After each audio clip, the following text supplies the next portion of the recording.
Cette vidéo résume l'audit de performance sur la gestion administrative des cégeps auprès du ministère de l'Éducation et de l'Enseignement supérieur, du cégep de Rimouski, du cégep de Sherbrooke, du cégep Garneau, du collège d'Alma et du collège de Rosemont. Les travaux se sont articulés autour de 4 axes. Nous aborderons 2 de ces axes dans cette capsule vidéo. La gestion des contrats, les services offerts aux étudiants et à la clientèle externe.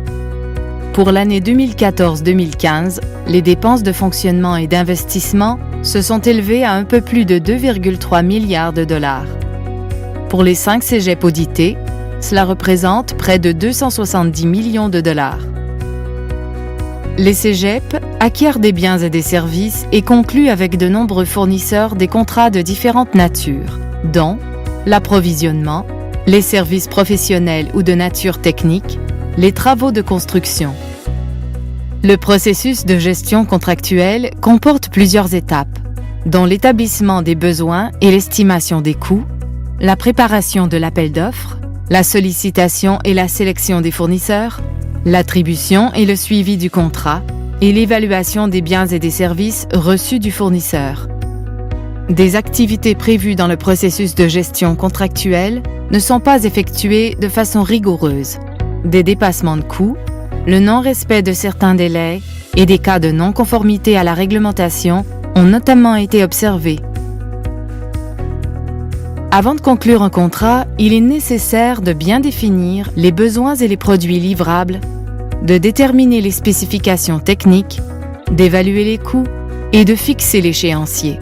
Nous avons constaté que pour 17 des 55 contrats, les délais ont dépassé le calendrier prévu de 4 à 40 semaines, à l'exception d'un contrat qui a atteint 72 semaines. Le dépassement moyen s'élève donc à 149%.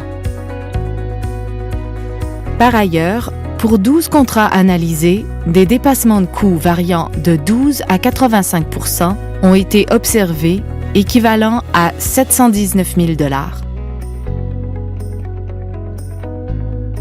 Pour 7 contrats accordés par 3 des 5 cégeps audités, le mode de sollicitation n'était pas conforme à la réglementation en vigueur ou à la politique de gestion contractuelle du cégep, et ce, sans justification suffisante.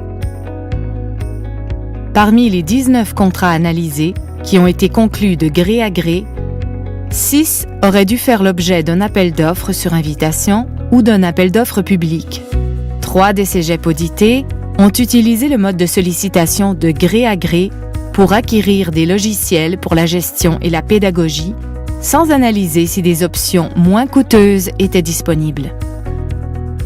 Parmi les contrats d'approvisionnement examinés, les cégeps audités n'ont pas analysé l'option de recourir ou non aux achats regroupés. Pourtant, pour 5 contrats, les produits achetés étaient disponibles par l'intermédiaire d'un regroupement d'achats. Enfin, pour 28% des contrats analysés qui ont été attribués par appel d'offres sur invitation ou par appel d'offres public, des mécanismes de contrôle sont absents ou mal utilisés, ce qui n'assure pas une évaluation transparente, objective et équitable des soumissions. Les services autofinancés sont notamment de nature commerciale et sont offerts aux étudiants ou à la clientèle externe. On peut penser par exemple à la formation continue ou aux services de cafétéria. Les cégeps doivent s'assurer de générer suffisamment de revenus afin que l'ensemble de ces services ne soit pas déficitaire.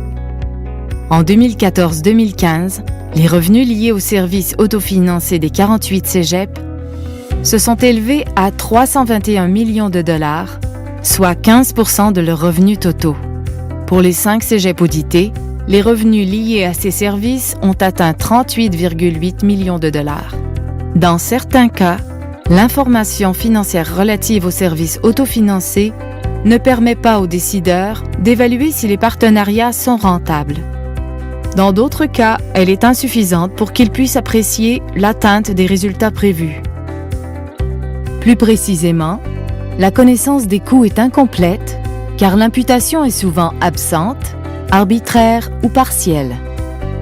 En ce qui a trait aux ententes de partenariat près de 40% des ententes analysées sont imprécises ou des éléments significatifs sont absents, ce qui peut accroître les risques financiers pour les cégeps.